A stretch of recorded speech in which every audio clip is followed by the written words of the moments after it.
ഉത്സവം കഴിഞ്ഞ് വരുന്ന വഴിയാ. എന്നത്തെയും പോലെ ഇന്നും വഴി തെറ്റി. എന്തൊരിരുട്ട്, പേടിപ്പിക്കുന്ന ശബ്ദങ്ങൾ, ആരെയും കാണുന്നില്ലല്ലോ. ഒരു പട്ടിയാണെന്ന് തോന്നുന്നു. നിൽക്കുക.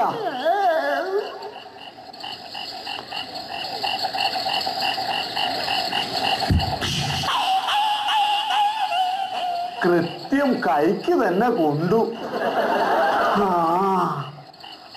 ആരോ വരുന്നത് പോലെ വരുന്നു.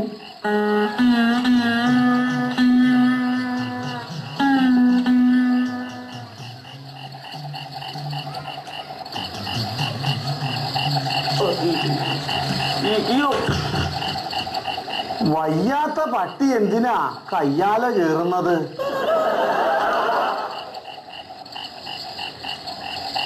ഒരു പുക കിട്ടിയിരുന്നെങ്കിൽ.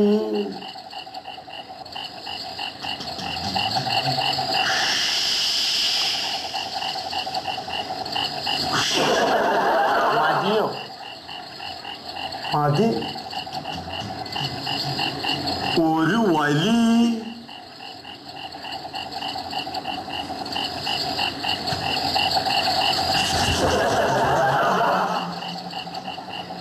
മതിയോ? മതി. ഒരു സിഗരറ്റ് കിട്ടിയിരുന്നെങ്കിൽ തണുപ്പ് മാറ്റാമായിരുന്നു.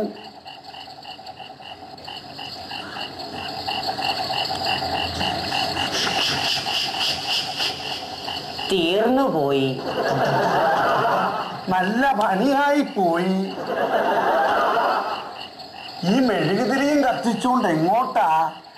നേരം വെളുത്തൊന്ന് നോക്കാൻ പോവുക.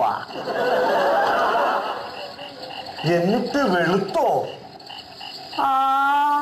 കഷ്ടം. ഈ ശരീരം കണ്ടിട്ട് അത്ഭുതം തോന്നുന്നു. ജിമ്മിനു പോയതാ. ജിമ്മിൽ പോയാൽ ശരീരം ഇങ്ങനെയാകുമോ? മസിലിനു പകരം തള്ളിയത് മുഴുവനും വയറാ.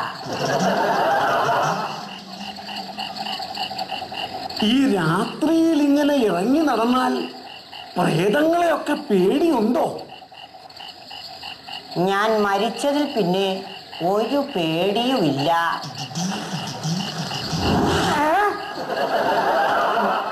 പേടിപ്പിക്കാൻ വേണ്ടി നടക്കുക. ചത്താരും കുഴി കിടക്കില്ല. ആരായി വരുന്നത്?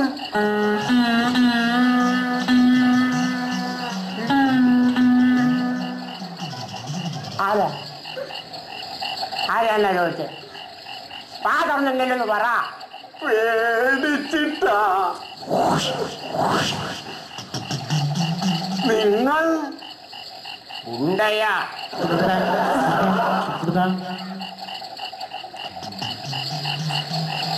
എന്നിട്ട് ഞാൻ കണ്ടില്ലല്ലോ. എന്തോന്ന്? ഉണ്ടാ. പേരെടുത്ത ഗുണ്ടയാ.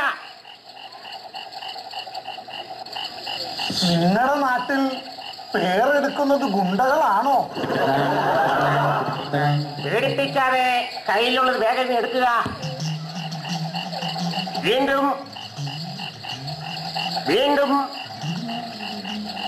കൊല്ലല്ലേ? മേടിക്കണ്ട. ഉത്സവപ്പറമ്പിൽ നിന്ന് മേടിച്ചതാ.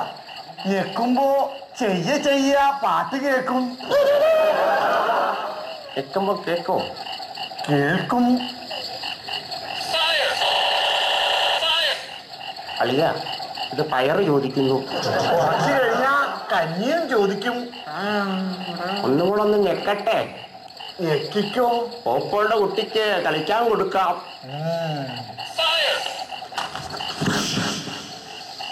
എന്തിനാ തല്ലിയത്? ഞെക്കുമ്പം ലൈറ്റ് കത്തുന്ന കാര്യം നിന്റെ അച്ഛൻ വന്ന് പറയൂ. ഞാനങ്ങോട്ട് പോവാ. നിൽക്കുക. സൂക്ഷിക്കണം. അവിടെ ഒരു വലിയ കുഴിയുണ്ട്. കൂടുതൽ ഉപദേശമൊന്നും വേണ്ട. രാജുകുണ്ട ജനിച്ചു തരുന്ന നാടായത്. എനിക്കറിയാം എവിടൊക്കെ കുഴിയുണ്ടെന്ന്. ഹാവൂ, അവന്റെ കാര്യത്തിൽ ഒരു തീരുമാനമായി. നടന്നു തുടങ്ങാം. ഒരു വീടല്ലേ കാണുന്നത്, വിളിച്ചു നോക്കാം. അണ്ണാ, ചേച്ചി, അണ്ണാ, ചേച്ചി, അണ്ണാച്ചി.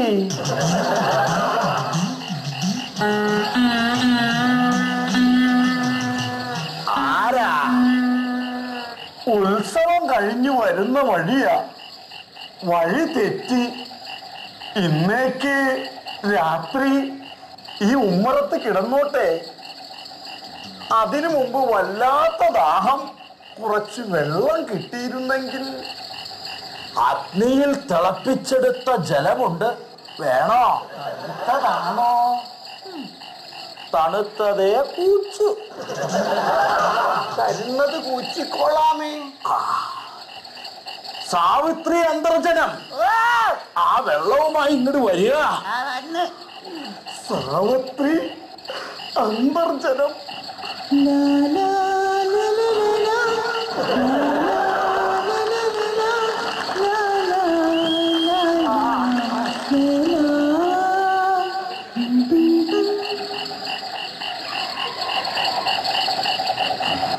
എന്താണ് വെള്ളം?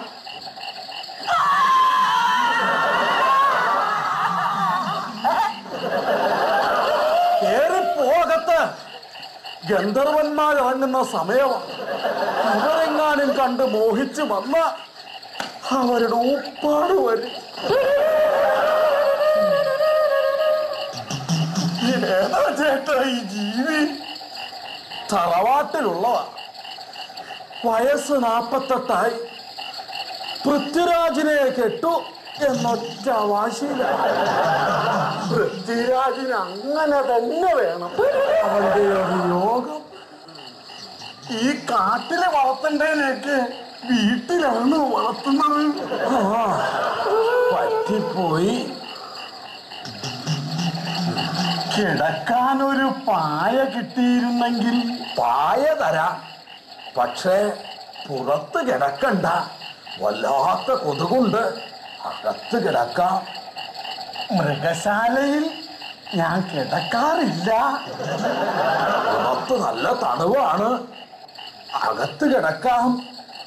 വേണ്ട, ഉള്ളെരിഞ്ഞ് ചാകാൻ എനിക്ക് വയ്യ. പായ വേണം. അമ്പിളി, ആ പായ ഇങ്ങ് കൊണ്ടുവരിക.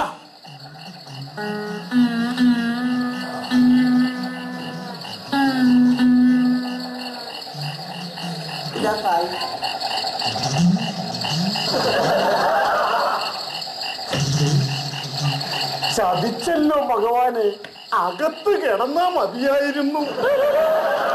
അമ്പിളി, അകത്ത് പോയിക്കോളുക. യവൻ ഇതൊന്നും കണ്ടു വളർന്നവനല്ല.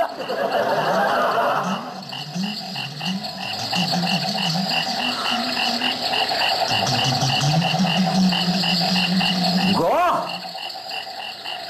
ബാക്കിലേക്ക് ഗോ. ഗോ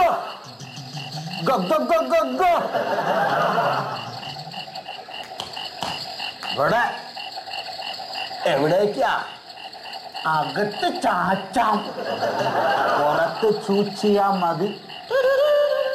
അമ്പിളി ഒറ്റയ്ക്കാ. അമ്പിളി പേച്ചും. അവള് പേച്ചോട്ടെ, നീ ഇവിടെ ചാച്ച്.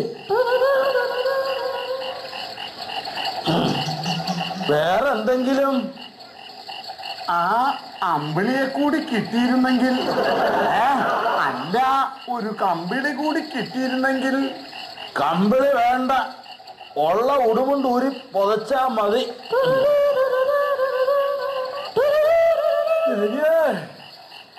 ഈ വീട്ടിൽ കരിവിളക്കും നിലവിളക്കും ഉള്ള കാര്യം ഞാൻ ഇപ്പോഴറിഞ്ഞ്.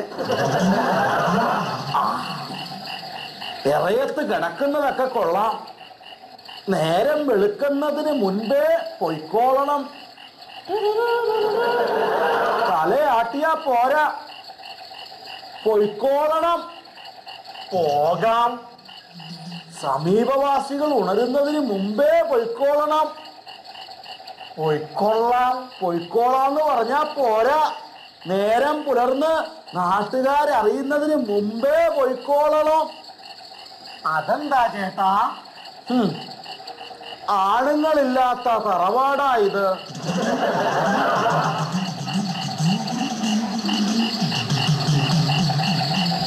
അപ്പോ ചേട്ടൻ ഒരു 10 മിനിറ്റ് കഴിയുമ്പോൾ ഞാനങ്ങ് പോകും. ദേ ആ കനാലിന്റെ അപ്പുറത്ത് കാണുന്നത് എന്റെ വീട്. ഒളിയമ്പുകൾ ശുഭം.